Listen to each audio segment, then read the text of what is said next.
guys, welcome back. So today is my hair wash day and I thought of sharing with you all the bare minimum that I'm doing for my hair.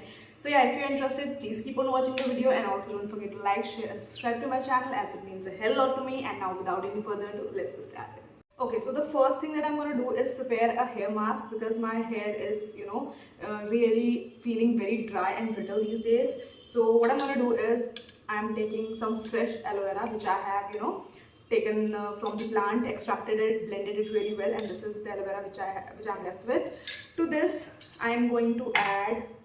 This is Juicy Chemistry's castor oil. So I'm gonna add few 4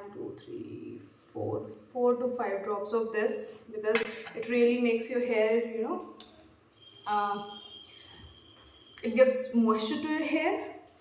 Next, I'm going to add kalonji oil and black seed oil. This is very good for your hair. So I'm going to add this approximately this much. So it's going in here. And the last thing that I'm going to add is my favorite coconut oil because from the time I have started using this particular coconut oil, my hair is becoming better. It's getting better. So I think this one is really good. You can use any other coconut oil as well. So I'm gonna add this much. Okay, so this much of coconut oil into this. So once it is done, mix it really well. Don't spill it because I think that's what I'm gonna do. Okay, yeah, I have mixed it really well. Now you have to apply this onto your roots, massage into your scalp, on the lengths of the hair because the lengths of my hair are very dry and brittle, so on that as well.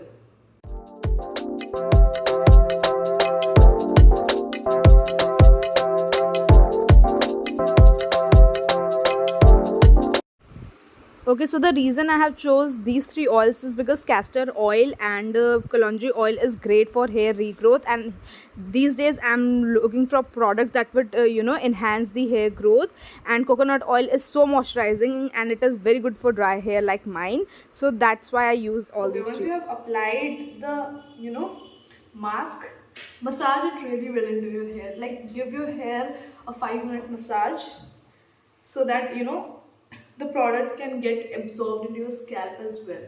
If you have like really oily scalp, you can just add aloe vera gel and a little bit of coconut oil. That will also do. So once you have massaged your hair tight, well,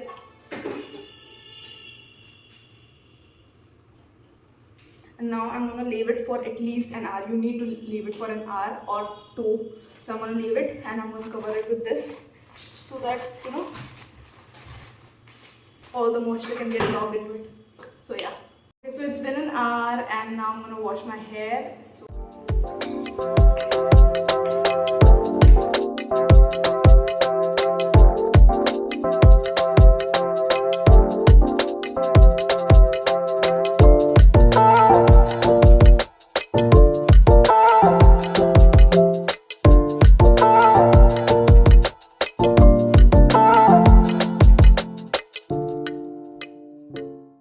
So as you can see, I have washed my hair. I'll quickly let it air dry and then I'll come back. Okay, so this is how my hair feels like after I have just air dried, and the texture of my hair has already become so softer. And now all I'm gonna do is add serum. One is the hair growth serum for my scalp and the other one is for moisturizing my ends. So okay, so this is the Haircare's hair growth serum which I have been trying out for last, I guess, 2 to 3 months now, and I'll soon make a review video of this product as well. But you need to be very consistent with this product. I'm not making a review video. I haven't done it because I am still trying it out and I don't want to give you false review. I just want it to work for me and I want it to work for you all. Massage it really well onto your scalp because consistency is the key. Next serum that I'm going to apply is the Streaks hair serum for the lengths of my hair because the lengths of my hair are frizzier. So I'm just going to apply it on the ends and that's it. So this is the bare minimum that I'm doing for my hair, which is actually helping me in making my hair more softer as well as in helping me in hair regrowth. So yeah, that's it for today's video.